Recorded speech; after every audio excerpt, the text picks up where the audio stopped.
Hello, and welcome to this quick writing tip from the Writer's Mindset with me, Christina Adams.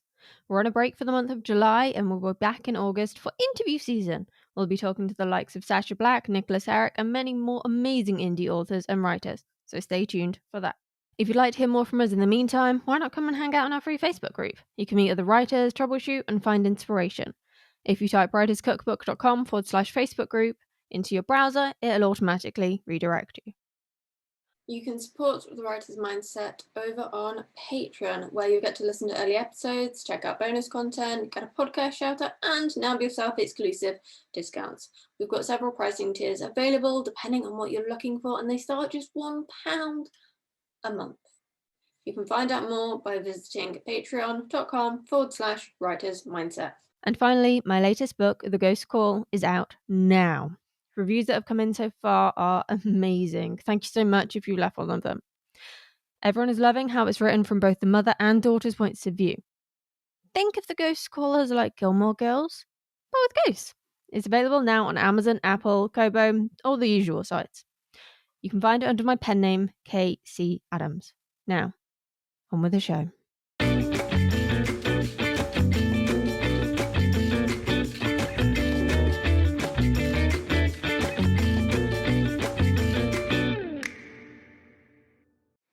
While I was working on my 9th book, Hollywood Gossip, I had a chronic fatigue syndrome and fibromyalgia flare-up.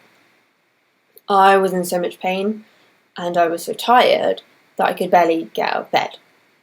And when I did get out of bed, that took most of the energy that I had.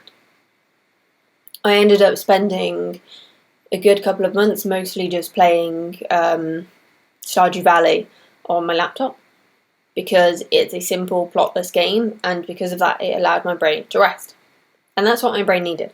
And sometimes we undervalue what rest can actually do for us, and also what rest actually is. As writers, it's really hard to rest because stories are everywhere. And in order to improve as writers, we have to analyse the stories that are around us, because analysing them is what allows us to create better stories ourselves and develop our craft. But if you can't flick off that switch, which certainly I've never learned to, how can your brain possibly rest? But if your brain can't rest, it's not charged enough for you to get the writing done and for you to be able to concentrate for long periods of time. Because if you're feeling drained or stressed or burnt out or suffering from fatigue, then there is a high chance that you won't be able to concentrate. You might not even be able to read the words on a page. And that makes it really hard for you to get anything done. So if you find yourself in that position, stop. It is okay to stop when you need it, when you need to rest.